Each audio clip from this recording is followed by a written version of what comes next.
अगर आप भी चाहते हैं बिट्टू मलंगिया इंटरटेनमेंट का ऑडियो वीडियो सबसे पहले आप तक पहुंचे, तो लाल बटन को दबाकर चैनल को सब्सक्राइब करें और बेल आइकन दबाना ना भूलें।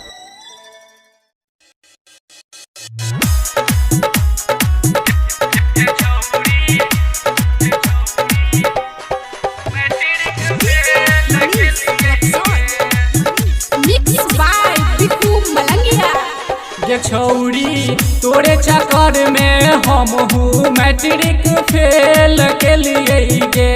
ये छौड़ी तोरे चक्कर में हम हूँ मैट्रिक फेल के लिए गे।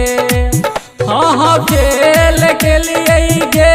ये छौड़ी फेल के लिए गे। तो हमर हेत अब नहीं बियाह जिंदगी से खेल के लिए गे। ये छौड़ी तोरे चक्कर में हम हूँ मैट्रिक फेल के लिए गे।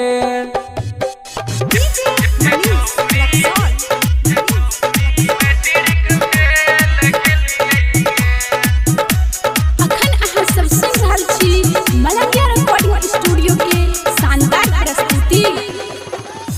कि जब से तोरा हम देखलियो कॉपी किताब तखा पर धेलियो गे छौड़ी किताब तखा पर धेलियो। कि जब से तोरा हम देखलियो कॉपी किताब तखा पर धेलियो गे छौड़ी किताब तखा पर धेलियो। तो जाके पढ़े के टाइम में तोरा समेल के लियो गे।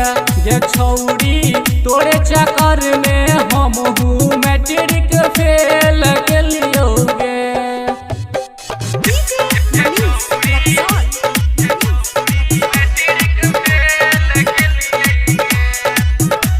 अखन अहाँ सब सुन रहल छी मलंगिया रिकॉर्डिंग स्टूडियो के शानदार प्रस्तुति।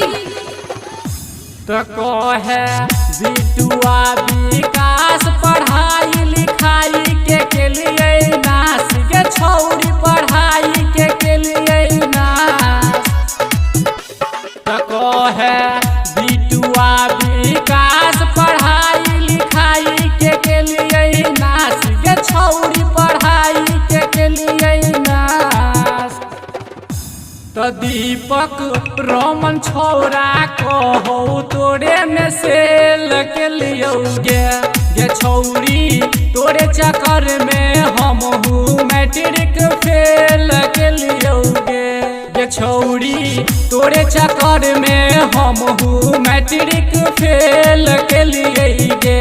ये छौड़ी तोरे चक्कर में हम हूँ मैट्रिक फेल के लिए गे। हाँ फेल के लिए गे। ये छौड़ी फेल के लिए गे।